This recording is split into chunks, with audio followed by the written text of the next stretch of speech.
You may have seen this screen before. Well, this is called the recovery environment for Windows. We can troubleshoot and repair booting problems, corrupted files, and even failed updates.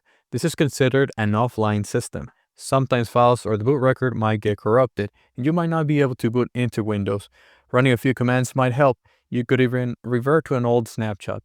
Basically, a snapshot is a point in time where you configure your computer. If you start adding a bunch of software, you think something is going to go wrong, you do a snapshot before that, and then once you do all those changes on your configuration, something goes wrong, you can go back into that point of time. I'll show you how to implement that protection on Windows, how to create your media drive to go into the recovery environment, and we're going to go and see the recovery environment. So if you're trying to fix a boot issue that you're having, you can do it efficiently. Okay, let's go and do that. So we're going to go create installation media for Windows 10, which is what I'm going to be using.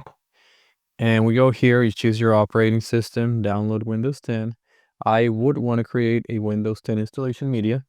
Make sure you do have a USB for the installation media, which we're going to use to go into the recovery environment. You click on media creation tool once it downloads, and you will be able to set up that USB. You just check out all the settings, make sure it's properly selected. You accept. You're going to create the installation media using a USB. You're going to use the recommended settings.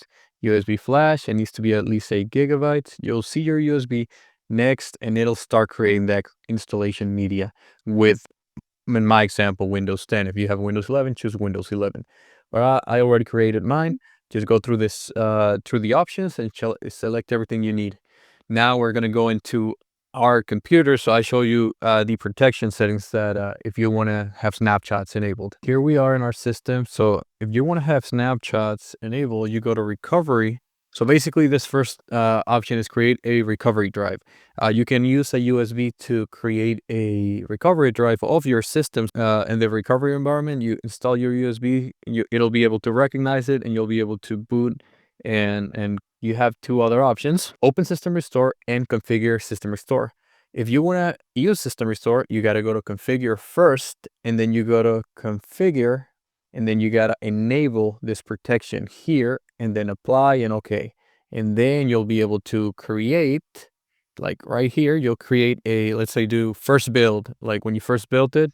If you want to go back in time to that first configuration before you installed all those major applications and stuff, because it was working properly, you can do that. And once you have that saved up, you can go here, open system restore, and you'll be able to see all your snapshots and different dates and that you've set them up. So you go back if you messed something up in the configuration. This is a pretty good thing to have enabled, and also you'll be able to access this on the recovery environment, which is why I'm covering it. So let's go to the recovery environment using a USB with our Windows 10 installation media, which is my preferred method of getting to the recovery environment. Turn off your computer. We're going to grab your USB media right here. You're going to attach it to your computer. Whatever way you prefer to boot to that USB, you can go into BIOS, set up your boot priority, which we know how to do that. We put it on top, and then it'll boot to the USB. Or if you have another way of doing it, you press F11, F12 to see all the installation media that you have on your system. The way I'm going to do it is it allows me to do, my computer allows me to select from here on F12, which is a M920Q. It allows me to select it from here, UEFI, verbatim, and then I can go to the USB and go to that media. Whichever way you prefer to access your USBs on your system, do it that way. There's a few different ways that you can access a recovery environment. Some people press power button as soon as they see the Windows logo 3 times. Some people prefer to use the installation media, and I'll show you why. So we're going to see this installation of this, and I'll remove my screen. Next, you see here, repair your computer. And this is how I prefer to do it. If you press here, continue, you're going to be able to go into your Windows 10 environment.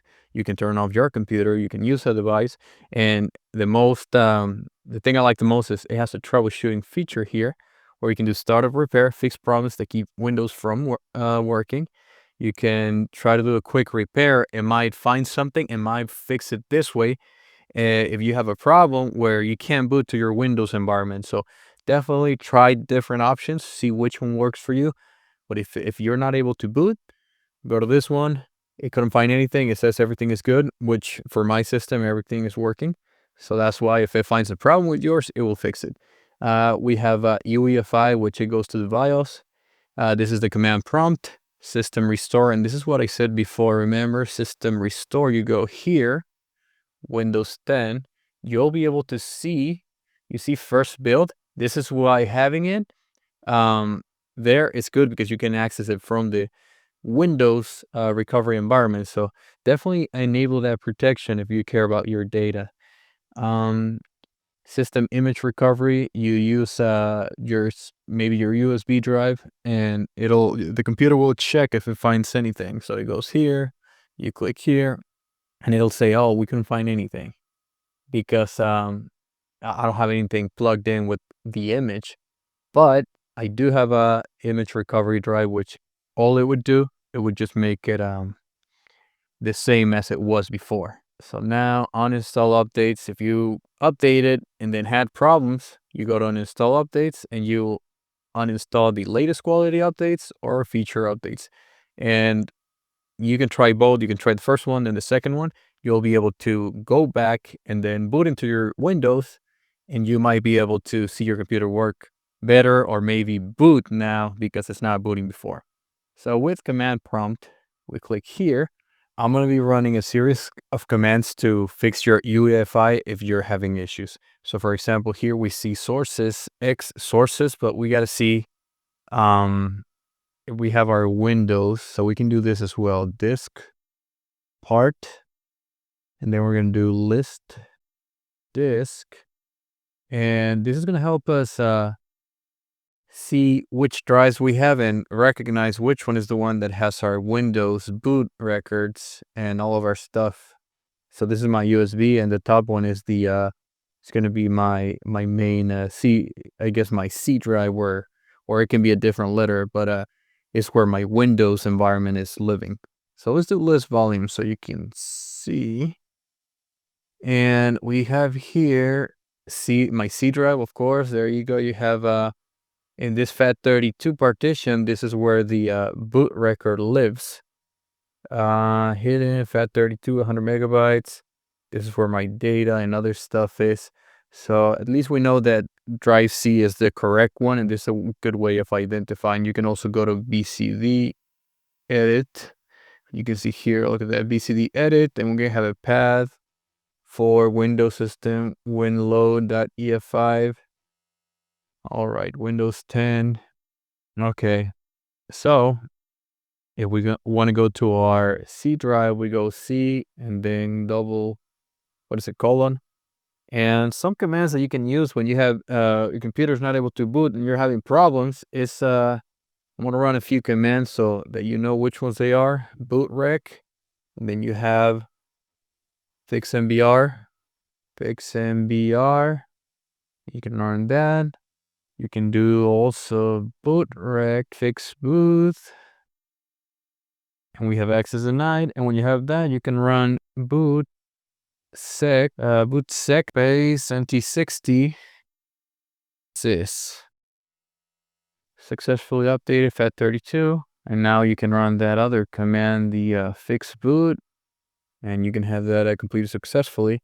This is all going to help fix boot problems that you may be experiencing. I'm going to do CLS. Okay, let's go to disk part. We can go list disk, and it was disk 0, select disks. Okay.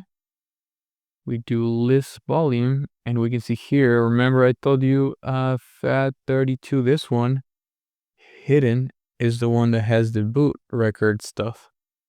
So what we're going to do is we're going to select that volume, which is volume 1. Select volume 1. Okay, we have that selected. We're going to assign it a letter, and I'm going to do letter P. And now we're going to do list volume again so you can see. So now we see a letter P, right? What we're going to do, we're going to exit. We're going to do P. Okay, we have there. We're going to do directory. We're going to see the files there, and we can see EFI there. And what we're going to do is we're going to CV to EFI. Then we're going to CV to Microsoft. Then we're going to CV to boot, which is that we're basically going inside EFI, inside Microsoft, and then inside boot. And now when we're inside boot, we're going to add an attribute. It's going to be attrib bcd HRS. Now we're going to rename bcd 32.old. We're going to press enter. Now we're going to do bootrec rebuild BCD. We click yes. The operation was completed successfully. We can go to there. You can see there. You can see bcd32.old that we renamed. That basically helps us rebuild our boot record files. But most of the time, you're going to be fine with the first commands. Don't do this unless you have done your research and you know that you absolutely need to rebuild that boot record. And our last command is going to be bcdboot c / Windows S -P, because that's the letter I used. Just know which letter you used. UEFI. Boot files successfully created. So basically, those are some of the files that you can use to be able to recreate your boot record. And we'll do something. We're going to boot into Windows 10, so we make sure that I didn't break anything. So what I'll do is I'll remove that USB. Continue here on to Windows 10. Okay, we can see that we can boot, and we can see our account there. We'll do a restart as well. Okay, that's it. Basically, we covered Windows recovery environment, how to fix your UEFI boot record if you want to rebuild it, if you want to try and use some commands and maybe go back a snapshot in time. You know, you can do a system recovery image, use it, and be able to recover your system.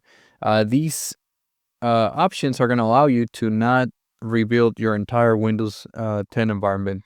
In this case, it will fix your, or it may fix your boot record problems, and then, or your UEFI problems, and then you'll be able to just log back in when you're not able to normally log in into Windows, where the computer is looping or something is going on where you can't really go into Windows, or you can't really find your boot files, or in some instances it's going to say that you don't have any image there.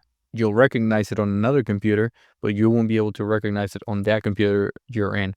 It is extremely rare that you will come into in contact with this type of issue, but this is the way that you achieve this through UEFI, and there's other methods for NBR. So just make sure that you do a little bit of research before running. I have a UEFI system, so this is the methods that work for my type of system, my type of settings. So I hope you like the video, and if you have any problems, just shoot a comment down in the comment section, and I'll send you a reply to help you if you're having a specific problem.